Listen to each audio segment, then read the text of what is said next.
Congress CC की बैठक, विधानसभा चुनाव को लेकर बैठक। कांग्रेस अध्यक्ष मल्लिकार्जुन खड़गे, सोनिया गांधी बैठक में मौजूद। राहुल गांधी, केसी वेणुगोपाल समेत अन्य नेता भी बैठक में मौजूद और तस्वीरें भी आई हैं बैठक के भीतर से।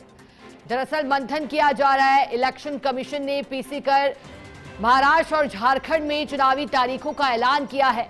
महाराष्ट्र में एक चरण में जबकि झारखंड में 2 चरणों में चुनाव है। इसके इतर कई राज्यों में उपचुनाव भी। ऐसे में पार्टी के वरिष्ठ नेताओं की मौजूदगी में बैठक में मंथन किया जा रहा है। सीसी की बैठक, केंद्रीय चुनाव समिति की बैठक में मंथन किया जा रहा है। अब देखने लायक रहेगा कि इस बैठक में मंथन करके क्या पार्टी चुनावों के लिहाज से अपनी रणनीति को बदलती है या फिर नहीं।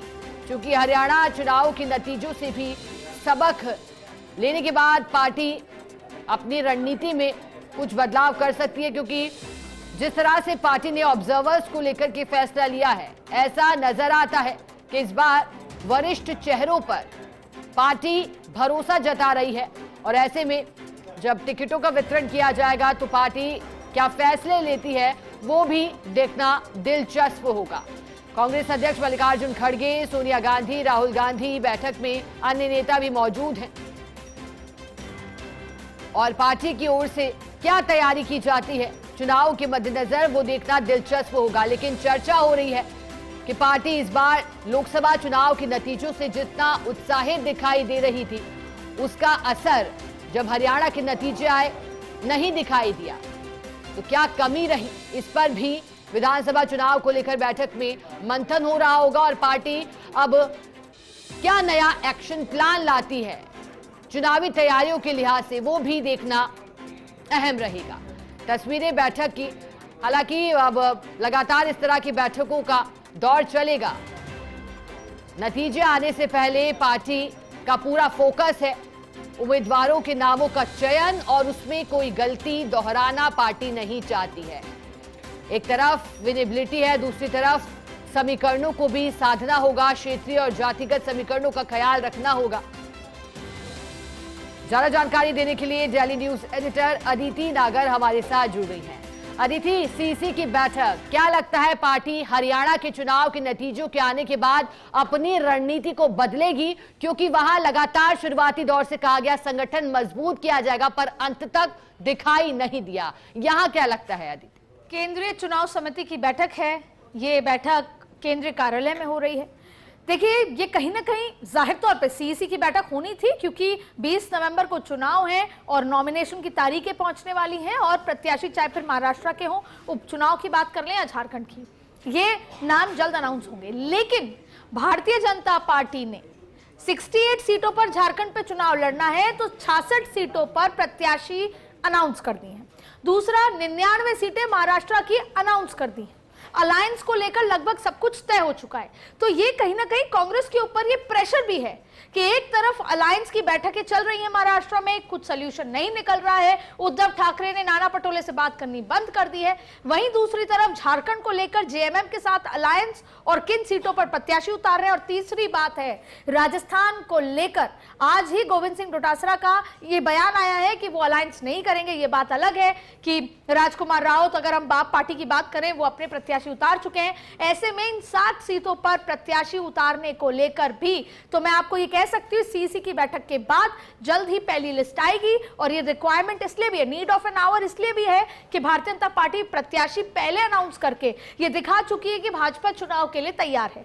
कांग्रेस को भी जल्द से जल्द सूची देनी होगी, चाहे फिर वो उपचुनाव हो, उपचुनाव में चाहे फिर आपने देखा कैसे प्रियंका गांधी वाड्रा चुनाव लड़ेंगी, तो वो भी उपचुनाव है केरला में, इसके वायनाड में, इसके अलावा राजस्थान के 7 सीटें, फिर उसके अलावा उत्तर प्रदेश की बात करें, केरला, अलग अलग राज्यों में विधानसभा के भी उपचुनाव हैं। ऐसे में आज की सीईसी की बैठक कांग्रेस के लिहाज से महत्वपूर्ण है, प्रेशर बिल्डिंग भी है। तो अब किन मुद्दों पर बात होगी? पहला, प्रत्याशी चयन, दूसरा, गठबंधन को लेकर, और तीसरा, उपचुनाव में प्रत्याशियों को लेकर जाहिर तौर पे विनेबिलिटी इकलौता क्राइटेरिया है, बैलेंस बनाना जरूरी है अलायंसेस के साथ।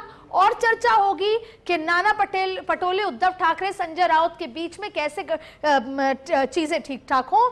तो ये अपने आप में बेहद महत्वपूर्ण बैठक है, सीईसी की बैठक है, और उम्मीद की जा रही है कि आज देर रात या कल पहली सूची कांग्रेस जारी कर दे उन सीटों की, कम से कम जहां पर किसी भी तरह का विवाद नहीं है। लेकिन राजस्थान के लिहाज से वो 3 सीटें जहां पर अलायंस होना था, उन सीटों पर क्या कुछ रणनीति रहती है, वो भी अपने आप में बेहद महत्वपूर्ण है। जी अदिति, क्योंकि आप इस बैठक से जुड़े मुद्दे जब गिना रही हैं तो आपने कहा कि राजस्थान में होने वाले उपचुनाव भी कहीं ना कहीं बैठक का हिस्सा, और अलायंस को लेकर के साफ कर दिया गया है कि कोई अलायंस नहीं किया जाएगा। लेकिन अदिति, क्या लगता है अब जब पार्टी अपने बलबूते पर चुनावी मैदान में उतरने की उम्मीद जता रही है, तो क्या यहां कुछ नुकसान पार्टी को दिखाई दे सकता है, ना सिर्फ राजस्थान के उपचुनाव में बल्कि अगर हम बात करें झारखंड की, महाराष्ट्र की भी, क्योंकि लोकसभा चुनाव के नतीजों से जहां पार्टी उत्साहित दिखाई दी थी, जब राज्यों का टेस्ट आया तो पार्टी को बड़ा झटका लगा था। पहले मैं आपको ये बता दूं कि आज से 3 दिन पहले पंजाब भवन के अंदर एक कोर ग्रुप की बैठक हुई छोटी, जिसमें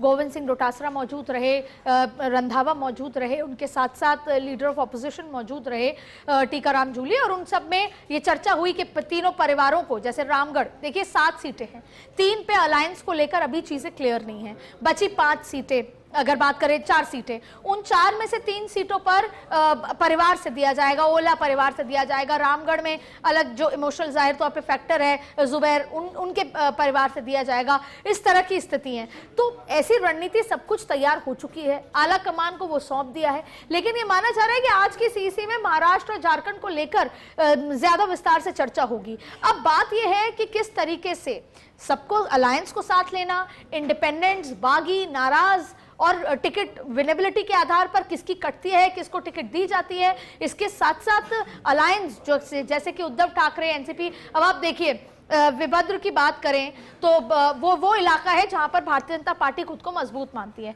इसीलिए उद्धव ठाकरे जो शिवसेना वो चाहती है कि इंडिया गठबंधन यानी कि जो महाविकास आघाड़ी है उसमें 12 सीटें वो चाहती है। लेकिन कांग्रेस वहां से नहीं देना चाहती, कांग्रेस नासिक वेस्ट से खुद को लड़ाना चाहती है। लेकिन इसी बात पे संजय राउत वॉकआउट कर गए थे सैटरडे की 9 घंटे की बैठक में।